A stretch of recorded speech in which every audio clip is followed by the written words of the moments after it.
하나님의 말씀 출애굽기 13장입니다.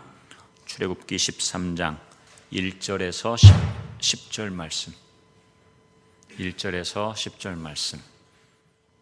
여호와께서 모세에게 일러 이르시되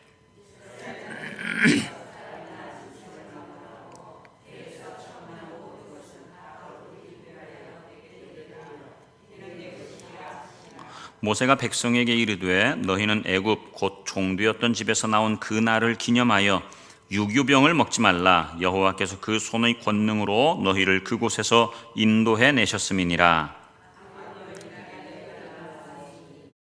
여호와께서 너를 인도하여 가나안 사람과 헷 사람과 아모리 사람과 히위 사람과 여부수 사람의 땅 곧 네게 주시려고 내 조상들에게 맹세하신 바 젖과 꿀이 흐르는 땅에 이르게 하시거든 너는 이달의 이 예식을 지켜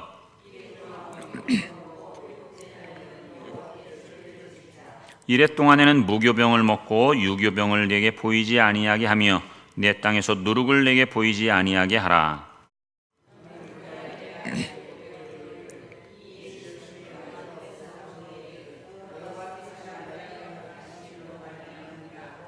이것으로 내 손의 기호와 내 미간의 표를 삼고 여호와의 율법이 내 입에 있게 하라. 이는 여호와께서 강하신 손으로 너를 애굽에서 인도하여 내셨음이니 해마다 절기가 되면 이 규례를 지킬지니라. 아멘. 하나님께서는 창세기 15장에서 아브라함에게 두 가지 약속을 주십니다. 자손과 땅의 약속을 주시는데 이 가나안 땅을 기업으로 주겠다라고 그렇게 약속을 하세요. 그래서 이 약속은 입애굽과 출애굽을 통해서 성취가 되지요. 입애굽은 누구를 통해서? 요셉을 통해서, 출애굽은 모세를 통해서 하나님께서 그 약속을 이루어 가십니다. 그래서 하나님께서 이제 모세를 통해서 이 이스라엘 백성들이 출애굽할 때 출애굽의 그 그날을 영원히 기념할 것을 명하시는 거예요. 출애굽하는 그날이 바로 6월절이지요. 그래서 이 날을 영원히 기념해라, 기억할 것을 그렇게 명하시는 것입니다. 출애굽의 밤, 하나님께서는 애굽에 있는 모든 장자들을 다 죽입니다.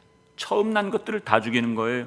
이제 바로의 장자로부터 시작해서 감옥에 갇혀 있는 사람들의 장자들까지, 그리고 짐승들, 가축의 첫 새끼들까지 처음 난 것은 다 죽입니다. 그러나 하나님은 이스라엘 자손에게는 이 재앙, 장자를 죽이는 이 재앙이 넘어가도록 이스라엘 백성들에게 한 가지 의식을 하라고 말씀하시죠. 그 의식을 일컬어서 유월절 의식, 유월의식이라고 하는 거예요. 그래서 어린 양을 잡아가지고 그 피를 문설주와 인방에다가 바르면 이 장자를 멸하는 그 영이 와서 그곳을 넘어갈 것이다 라고 하는, 그것이 바로 유월입니다. 그래서 이스라엘 자손은 이 재앙으로부터 살아남게 되는 것이지요.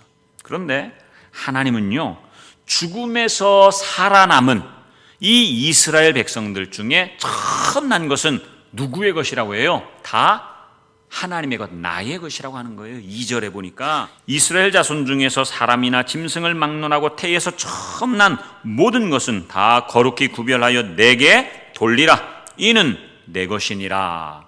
여러분, 이 말씀에 이의가 있습니까, 없습니까?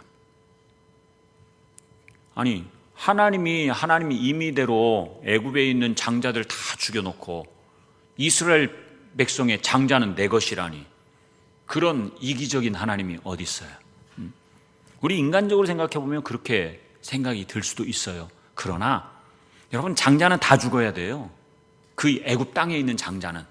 그런데 이 애굽 땅에 있지만 고센이라고 하는 구별된 그곳에 있는 이 이스라엘 백성들, 그런데 이스라엘 백성이라고 해서 이렇게 그 죽음으로부터, 재앙으로부터 구원을 받는 것이 아니고 하나님이 말씀하신 그 양의 피를 바른 그것 때문에 살아나는 거죠. 단순히 이스라엘 백성이어서가 아니라고 하는 말이에요. 애굽 백성이라도 그 소식을 듣고 이 이스라엘 백성들에게 그 소식을 듣고 자기 집에다가 이 어린 양의 피를 바르면 그 집도 넘어간다는 말이에요.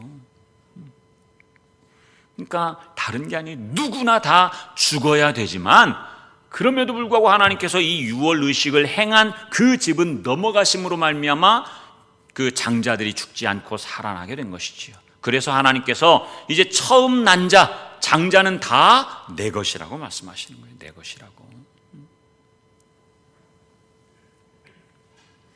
이것들은 다 구별해서 하나님께 돌려야 할 것이지요. 왜냐하면 처음 난 것은 조금 전에 말씀드렸던 것처럼 처음 난 것은 다 죽는 것이 마땅해요. 마땅해. 그러나 하나님의 은혜로 죽음을 면했기 때문에, 그래서 이들은 다시 살았지만 자신의 것이 아니고 누구의 소유라고요? 하나님의 소유다. 하나님의 소유예요. 그래서 하나님은 출애굽의 그 날을 영원히 지켜서 절기를 삼으라고, 이 절기가 유월절, 바로 이어서 일주일 동안은 무교절이라고 하는 그러한 절기인 것이지요. 그래서 3절에 보니까 모세가 백성에게 이르되 너희는 애굽 곧 종되었던 집에서 나온 그 날을 기념하여 유교병을 먹지 말라. 여호와께서 그 손의 권능으로 너희를 그곳에서 인도해 내셨음이니라. 그래서 이것은 이제 유월절과 무교절 하루 상간으로 이제 계속 이어지는 그러한 절기지요. 그래서 이것은 굳이 구분하자면 유월절과 무교절을 그렇게 구분할 수 있지만 전체적으로는 뭐 유교절이라고도 하고 아니면 유월절이라고도 하고 무교절이라고도 하고 그냥 한 가지로 말을 하기도 합니다. 나중에 누가복음을 보면 뭐 이 전체를 일컬어서 또 무교절이라고도 그렇게 언급하는 것을 볼 수 있어요. 따라서 이스라엘은요, 하나님 주신 가나안 땅에 들어가면 반드시 이 유월절을 지켜야만 되는 거예요. 하나님께서 그렇게 명령을 내리셨기 때문에 그런 것이지요. 누룩 없는 떡, 무교병을 일주일간 먹고, 먼저 유월절 날은 어린 양을 잡아가지고 이제 급하게 유월절을 지킬 때, 이 가나안 땅에 들어가가지고 유월절을 지킬 때 어린 양을 잡아서 그렇게 급하게 먹고, 뭐 지팡이를 짚고 또 허리띠를 띠고 신발을 신고 그렇게 먹지요. 그런 식으로 먹고 그 다음 날부터 또 이 무교병을 먹는 거예요. 누룩이 없는. 누룩이라고 하는 것은 무엇을 상징한다고 그랬어요? 누룩은 퍼지는 거죠. 부풀어 오르는 것. 그래서 뭐예요? 그게 죄죠. 죄를 상징하는 거예요. 그러니까 이 죄를 어떻게 하라고요? 먹지 말라고 하는 거죠. 그리고 이 무교절 날은 이 죄를 어떻게 한다고 그랬어요? 땅 속에 묻는다고 그랬어요. 누룩을 땅 속에 묻는 것이 그 무교절을 지키는 행사예요, 행사. 그래서 누룩을 땅에 묻는다라고 하는 것은 예수님의 무덤을 상징하는 것이고, 예수님이 무덤에 들어간 것은 예수님 자신이 뭐가 되었다라고 그랬어요? 뭐가 되었다? 고린도 후서 5장 21절인가 보니까 예수님은 죄를 알지도 못하시지만 하나님께서 그 아들에게 죄로 정하셨다 그랬어요. 그래서 죄 자체가 돼가지고 무덤 안으로 들어가는 거예요. 이것이 무교절에 이 유대인들이 누룩을 땅 속에다가 묻는 그것을 그대로 상징하는 것이지요. 그리고 이제 이 절기를 지키면서 자녀들에게 그 의미를 가르쳐라 라고 하는 거예요. 이 무교절, 유월절과 무교절의 의미가 무엇인지 자녀들에게 그 의미를 가르쳐라 라고 하는 것이지요. 이스라엘이 출애굽할 때에 하나님께서 행하셨던, 그들을 이스라엘로부터 그 건져내셨던 하나님의 놀라우신 그 주권적인 역사, 강권적인 역사, 그것을 자녀들에게 가르쳐라 라고 하는 거예요. 그래서 이 교훈은 손목과 이마에다가 이제 표를 하라고 하는 것이지요. 그리고 이 교훈이 어디에 있게 하라고요? 9절에 보니까 여호와의 율법이 네 입에 있게 하라라고 하는 거예요. 이것은 유월절 의식이라고 하는, 유월절을 지키는 어떤 그러한 의식, 몸으로 행하는 그러한 의식보다도 더 중요한 의미가 있는데, 그 중요한 의미가 뭐냐면 너희들이 이 유월절을 지키고 무교절을 지키고 하는 이러한 그 몸으로 하는 의식보다도 더 중요한 것이 뭐냐? 하나님께서 행동하심, 하나님의 일하심, 그것을 자녀들에게 가르쳐라. 그것을 너희들이 깨달아라 라고 하는 거예요.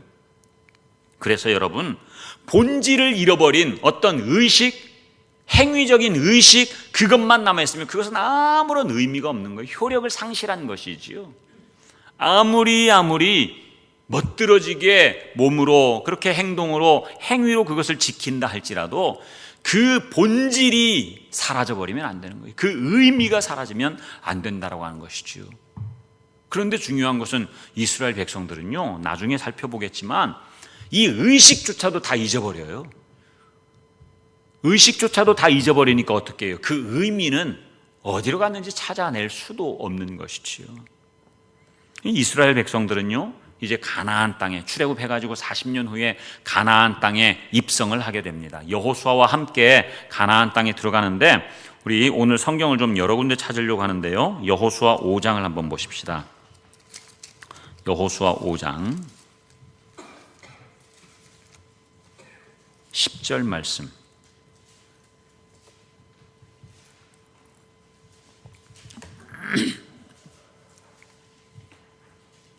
이들이 가나안 땅에 들어와 가지고 무엇을 했는가? 10절 시작. 또 이스라엘 자손들이 길갈에 진쳤고 그달 14일 저녁에는 여리고 평지에서 유월절을 지켰다 그랬어요. 하나님께서 명하신 이 명령을 잊어버리지 않고 여호수아와 함께 이스라엘 백성들이 유월절을 지켰어요. 그래서 가나안 땅에 들어와 가지고 이렇게 유월절을 지키는데, 사무엘 선지자 이후에 무려 400년 동안 이 이스라엘 백성들은 유월절을 잊어버려요. 유월절은 광복이잖아요. 광복. 다시 한마디로 말하면 우리나라의 광복절이나 같은 의미예요. 애굽에서부터 해방되어서 나온 것이니까. 여러분, 우리나라 백성들, 우리나라 사람들 광복절 잊어버리지 않잖아요. 8월 15일. 그런데 이들은 3월 14일 유월절을 잊어버렸다니까요. 무려 그것도 400년 동안.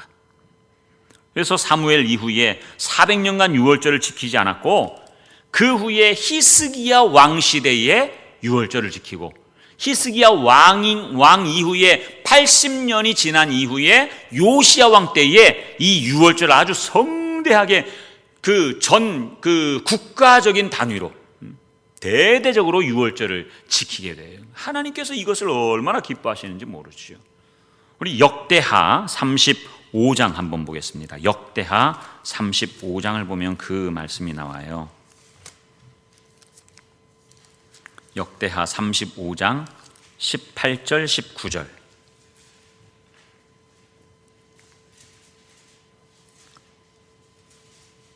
구약성경 707페이지에 있습니다.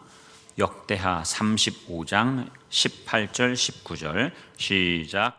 선지자 사무엘 이후로 이스라엘 가운데서 유월절을 이같이 지키지 못하였고, 이스라엘 모든 왕들도 요시야가 제사장들과 레위 사람들과 모인 온 유다와 이스라엘 무리와 예루살렘 주민과 함께 지킨 것처럼은 유월절을 지키지 못하였더라. 요시야가 왕 위에 있은 지 18째 해에 이 유월절을 지켰더라 그랬어요.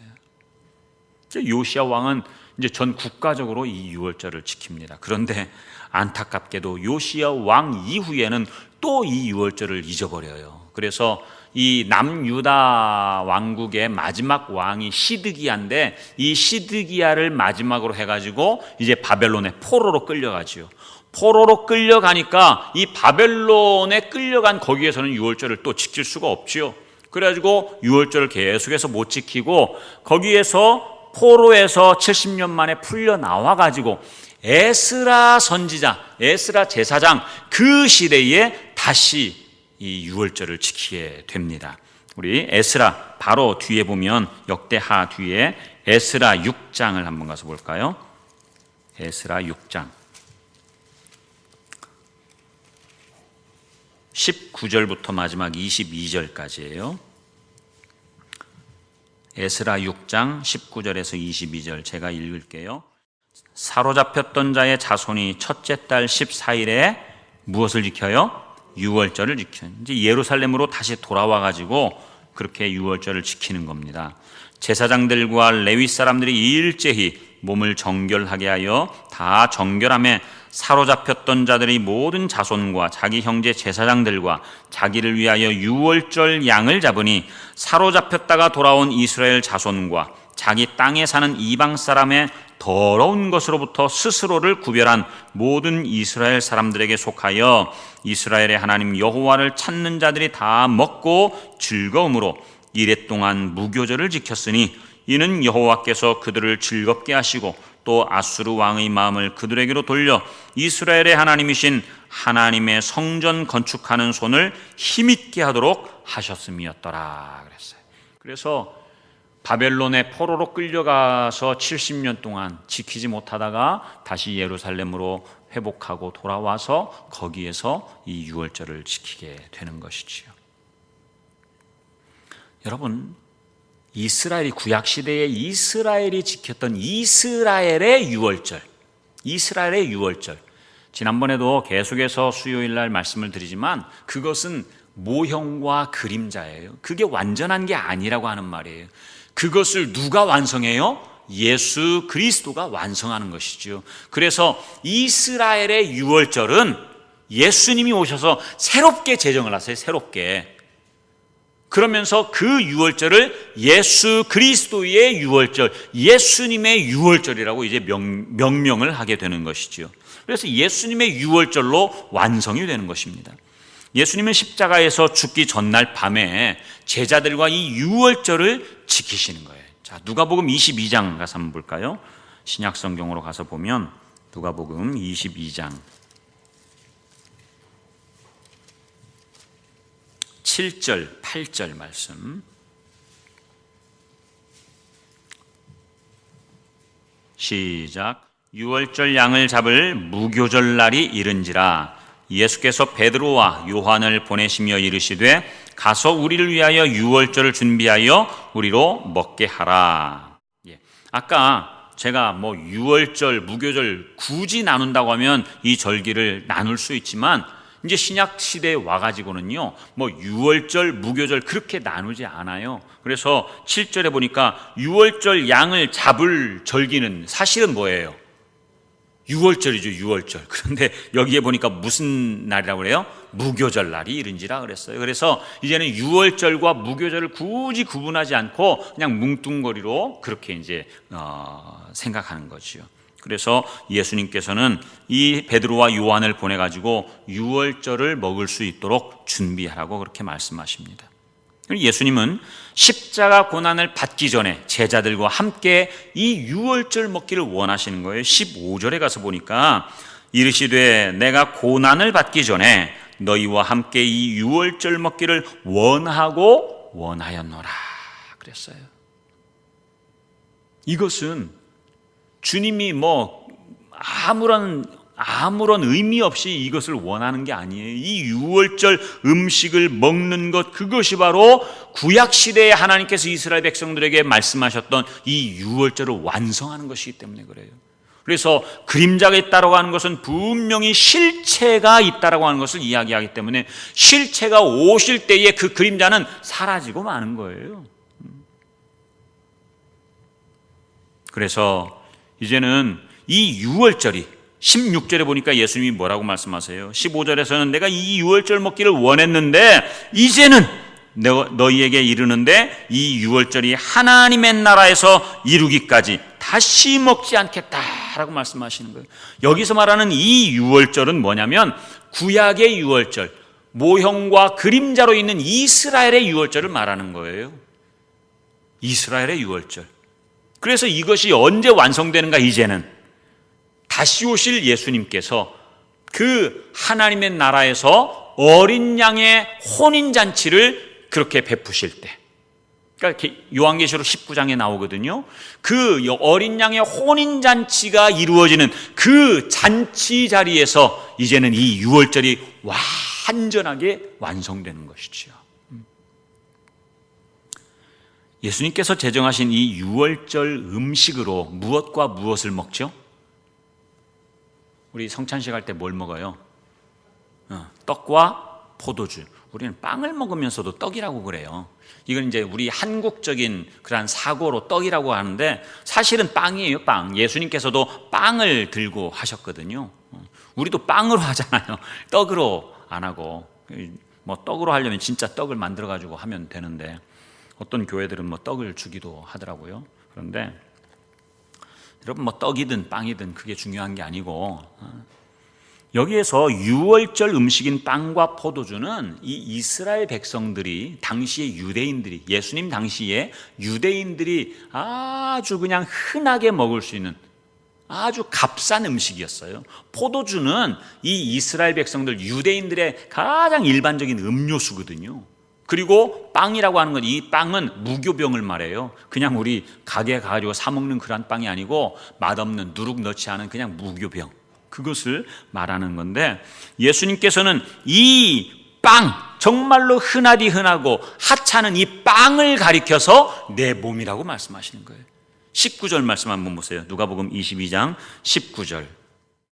또 떡을 가져 감사 기도하시고 떼어 그들에게 주시며 이르시되 이것은 너희를 위하여 주는 무엇이라고요? 내 몸이다. 너희가 이것을 행해서 나를 기념해라 하는 것이죠. 그 다음에 동일하게 음료인 포도주, 이 포도주는 이스라엘 백성들의 그냥 일반 음료수예요. 그래서 이 음식인 그 음료인 포도주를 내 피로 세우는 새 언약이다라고 바로 이어서 20절에 말씀하시지요. 저녁 먹은 후에 잔도 그와 같이 하여 이르시되 이 잔은 내 피로 세우는 새 언약이니 곧 너희를 위하여 붓는 것이다 말씀하시는 거예요. 여러분, 주님이 주신 이 빵과 포도주는 그래서 그 자체로 어떤 그 생명이 있는 게 아니에요. 빵과 포도주는 의미를 가지고 있는 것이죠. 의미를 담고 있는 거예요. 우리가 성찬식 때 빵을 받아서 먹고 포도주를 받아서 마시는 것은 거기에 의미를 포함해서 받고 마시는 것이지 그 자체가 예수님의 살과 피라고 하는 것은 아니지요. 그런데 가톨릭에서는 실제로 화채설 해가지고 떡과 포도주가 진짜로 예수님의 살과 피로 변한다고 그렇게 믿어요. 근데 포도주를 마실 때 한 방울이라도 흘리면 예수님의 피를 아무렇게나 대하는 그러한 불경죄에 걸릴 수 있으니까, 그래서 이 천주교에서 성찬식 할 때는 포도주는 안 줘요. 대표로 신부만 먹고 그리고 천주교에서는 떡도 우리가 먹는 이러한 빵 안 줘요. 정말 맛없는 밀랍으로 만든 거 있지요. 밀떡이라고 하는 거. 그 아주 조그만 건데 혀 내밀고 있으면 신부가 딱 거기다 올려줘요. 혀에다가. 그러면 사르르 녹아요. 저 옛날 대학 다닐 때 이제 학교에 그 카톨릭 동아리가 있었는데 도대체 천주교에서는 이 성찬식을 어떻게 하는가 너무 궁금했어요. 그래가지고 거기는 이제 그 미사 때마다 그것을 하니까 가서 봤는데 저보고 내밀라 하더라고요. 그래서 내밀었죠. 그랬더니 그걸 딱 올려주더라고요. 근데 포도주는 안 주더라고요. 그 인도하는 분만 그래 포도주를 대표로 마시는 거 봤어요. 그래서 이 예수님이 나누어 주신 빵과 포도주, 떡과 포도주는 다른 게 아니고 예수님의 살과 피를 의미하는데, 이 살과 피는 다른 게 아니고 예수님의 죽음을 의미하는 거예요. 죽으심이죠. 예수님은 십자가에 죽으시고 그의 살과 피를 우리에게 주심으로 말미암아 우리는 그것으로 생명을 얻게 되는 거예요. 생명. 누가복음 바로 다음에 보면 요한복음 있죠. 요한복음 6장을 가서 한번 보십시다. 요한복음 6장 가서 보시면 54절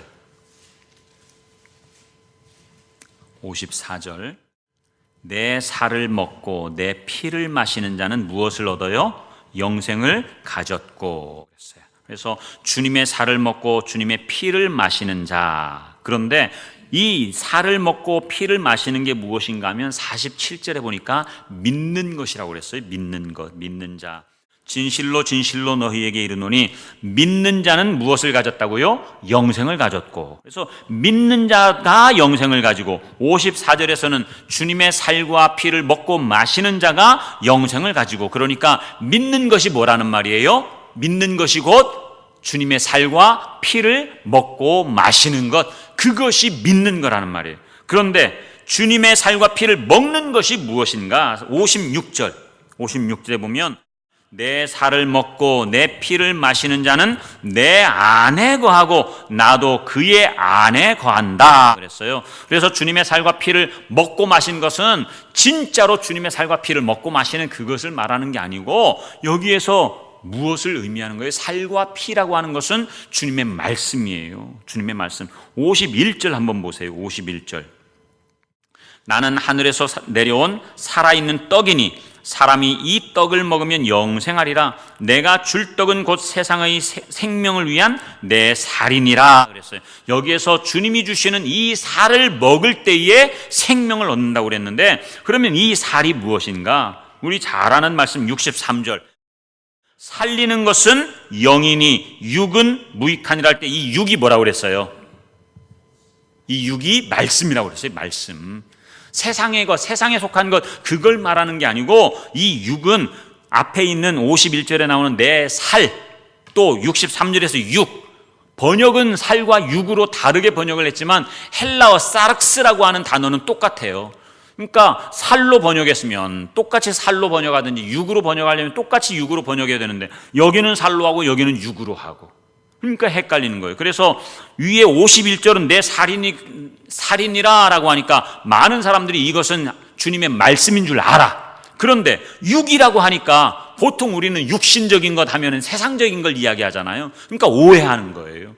그래서 살리는 것은 영이니 육은 무익하다, 세상적인 것은 다 무익하다 라고 그렇게 생각하는 것이죠. 그러나 여기서 말씀하시는 육은 세상적인 걸 의미하는 게 아니고 말씀을 의미하는 거예요. 말씀 그 자체만으로는 무익하다라고 하는 거예요. 자체만으로는.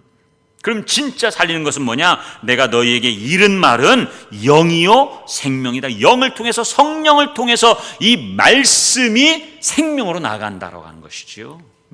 그러니까 주님께서 주시는 그 살과 피는 다른 게 아니고 이제 죽음과 생명에 연합하는 것. 방금 읽었던 우리 56절 말씀처럼 내 살을 먹고 내 피를 마시는 자는 내 안에 거하고 나도 그의 안에 거함으로 말미암아 57절에 이제는 하나님 아버지 안에 함께 거하게 되는 거예요. 함께. 그래서 살아계신 아버지께서 나를 보내시며 내가 아버지로 말미암아 사는 것 같이 나를 먹는 그 사람도 나로 말미암아 살리라. 나로 말미암아 살리라. 살과 피를 먹는 자, 주님의 말씀을 성령과 함께 그렇게 먹는 자는 주님으로 인해서 이제는 산다라고 하는 것이지요. 그래서 예수님이 이제 죽고 부활하시고 승천하신 이후에 초대교회가 그렇게 세워졌잖아요.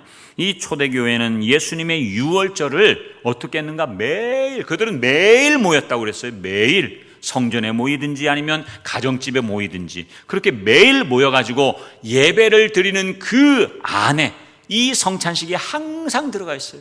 항상. 이것을 가리켜서 성만찬 또는 주의 만찬이라고 그렇게 이야기를 하죠. 이것을 주님께서 명령하신 거예요. 이것을 기념해라, 이것을 기억해라 라고 명령하신 것이죠. 우리 고린도전서 11장 말씀 한번 보십시다. 고린도전서 11장 23절부터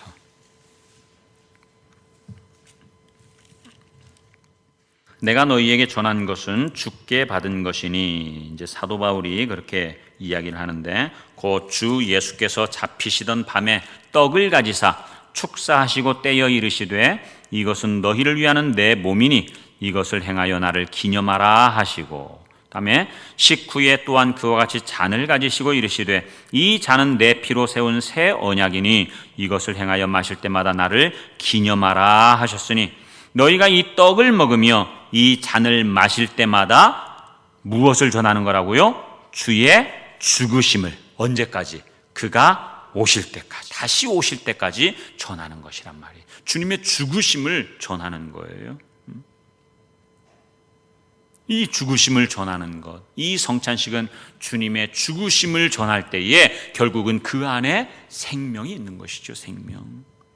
오늘 우리가 행하는 그러한 성찬식도 그래서 같은 맥락인 것입니다. 성찬식이라고 하는 게 무엇입니까? 예수님의 살과 피, 곧 죽음에 우리가 함께 참여하는 거예요. 주님의 그 살과 피, 거기에 우리가 연합하는 것을 말하는 것이지요.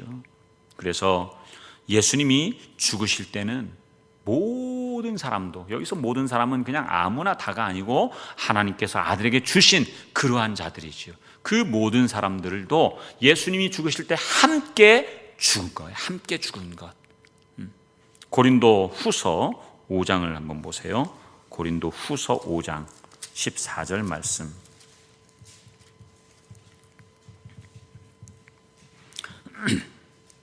고린도 후서 15장 14절 15절 같이 읽습니다. 시작. 그리스도의 사랑이 우리를 강권하시는도다. 우리가 생각하건대 한 사람이 모든 사람을 대신하여 죽었은즉 모든 사람이 죽은 것이라. 그가 모든 사람을 대신하여 죽으심은 살아있는 자들로 하여금 다시는 그들 자신을 위하여 살지 않고 오직 그들을 대신하여 죽었다가 다시 살아나신 이를 위하여 살게 하려 함이라. 아멘. 그래서 예수님이 십자가에 죽으신 것은 예수님 한 분만 죽으신 것이 아니고 우리도 함께 죽는 거란 말이에요. 함께 죽는 것. 그런데 예수님과 함께 죽은 자는 이제 더 이상 내 자신을 위해서 사는 게 아니라고 하는 말이에요. 내 자신을 위해서 사는 게 아니고 죽었다가 다시 사신 예수 그리스도를 위해서 살아야 되는 것이 지극히 당연한 거예요.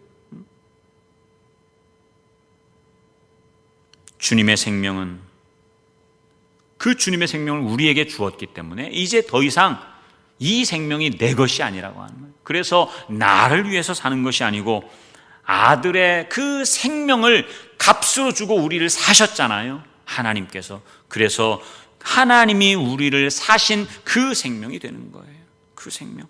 고린도전서 6장 한번 보실래요? 고린도전서 6장 우리 여러 차례 찾아봤었는데 19절 20절 고린도전서 6장 19절 20절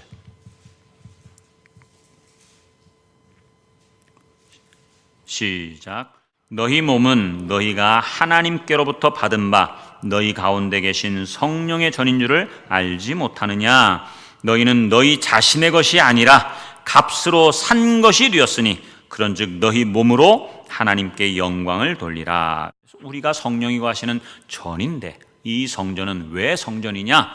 이제 하나님께서 하나님의 아들 예수 그리스도의 생명을 값으로 주시고 우리를 사셨다는 말이에요. 그러니까 이제 소유권이 내게 있는 것이 아니고 하나님께 있죠. 그래서 하나님의 생명이 되는 거예요.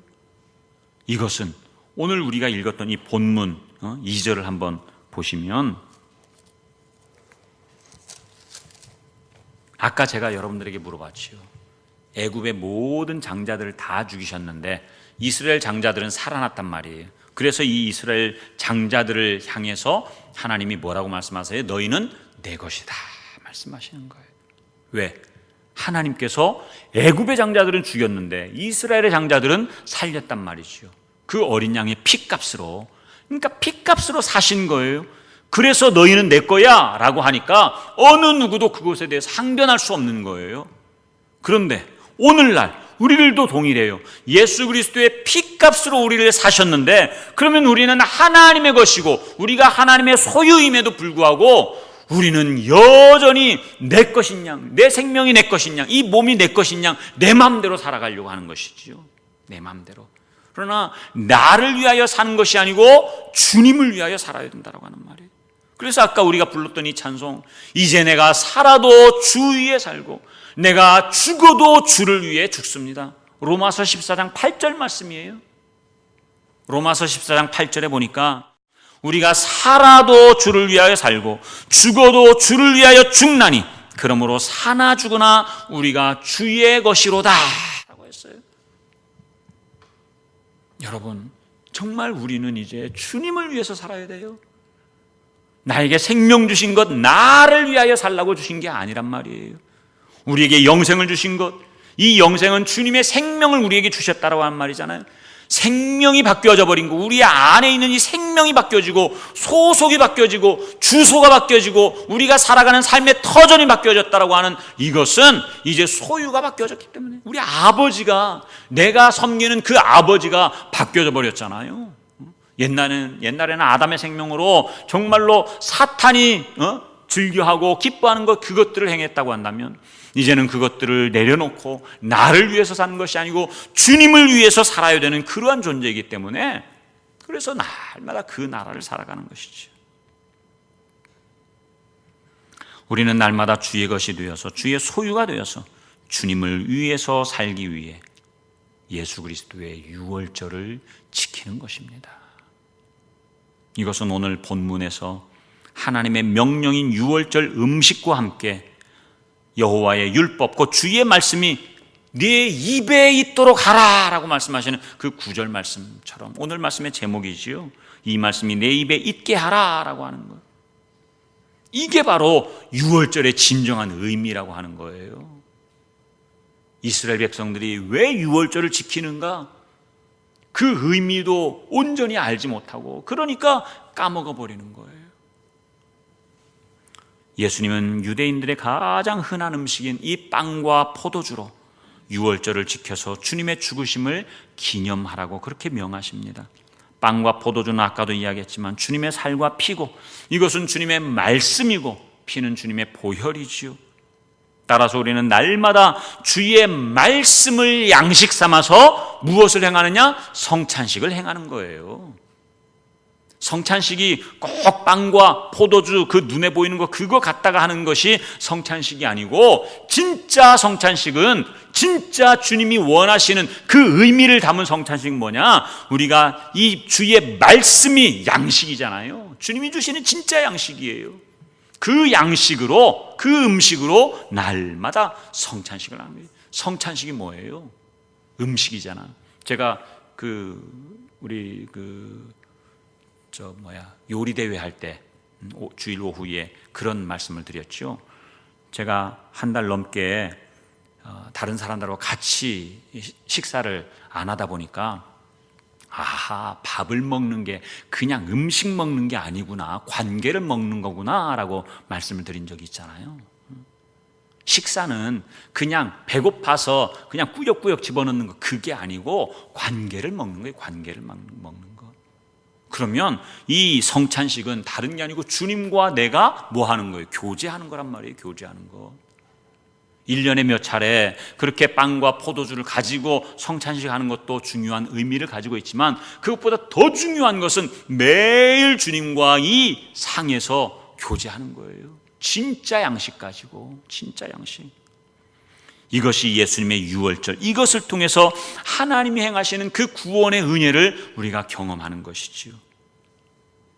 구원의 은혜는 어떤 그냥 특별한 것 짠하고 나타나가지고 어떤 성령의 은사로 그런 게 아니고, 매일매일 아주 지극히 평범한 일상의 삶에서 우리가 이 구원의 은혜를 누리는 거예요. 유월절 음식인 빵과 포도주는 그 당시에 가장 흔하디 흔한 그러한 음식이라고 그랬습니다. 하나님께서는 이처럼 흔하고 하찮은 것을 사용하셔서 언약을 기억하게 하시고 또한 은총의 상징이 되게 하시는 거예요. 만약에 그냥 대단하고 귀하기 힘든 것, 그러한 것으로 사람들이 부러워할 정도로 그러한 것으로 어떤 이러한 상징을 삼는다고 한다면 없는 사람들은 어떻게 해요? 할 수가 없잖아요. 그게 아니란 말이죠. 새 언약의 자녀가 언약을 지키는 이 일상은요, 그래서 지극히 단순하고 평범한 거예요. 평범한 거. 높은 교육 수준을 요구하지도 않습니다. 자기 과시가 필요한 것도 아니에요. 특별한 헌신을 요구하는 것도 아닙니다. 누구나 다 어떤 사람이든지 자기의 형편에 맞도록 단순하지만 그러나 주님이 말씀하시는 대로 진리대로 행하는 것이죠. 진리대로. 예수님의 유월절은 평범한 일상에서 생명의 양식인 말씀으로 행하는 거예요. 이런 삶을 사는 것은 이제 내 자신을 위해서 사는 것이 아니고 죽었다가 다시 사신 주님을 위해서 사는 것입니다. 이것이 바로 영생을 현재로 살아가는 거예요. 우리 늘 행복한 교회 성도님들이 예수님의 그 유월절의 진정한 의미를 우리가 깨닫고 이제는 날마다 주님이 베풀어 주시는 그 교제의 밥상, 교제의 밥상. 시편 23편에 보니까 다윗이 이렇게 노래하잖아요. 주께서 내 원수의 목전에서 상을 차려주시고, 이 상이 어떤 상이에요? 밥상을 차려주시는 거예요. 밥상. 밥상을 차려주시고 기름으로 내 머리에 부으셨으니 내 잔이 넘치나이다. 이것이 하나님이 내게 베풀어 주시는 선하시고 인자하심, 선하고 인자하심. 그것이 나를 반드시 따르는데 내가 여호와의 집에 영원히 살겠습니다. 그래서 주님이 매일매일 나에게 베풀어 주시는 그 은혜, 선하심과 인자하심, 그것을 우리가 누리면서 정말 생명의 양식으로 주님과 함께 이 교제의 식탁 밥상 위에서 이 생명의 맛있는 양식으로 기쁨을 누리고, 이 기쁨으로 정말 주님이 주시는 이 생명을 누리는 우리 모든 성도님들 되기를 주님의 이름으로 축원합니다.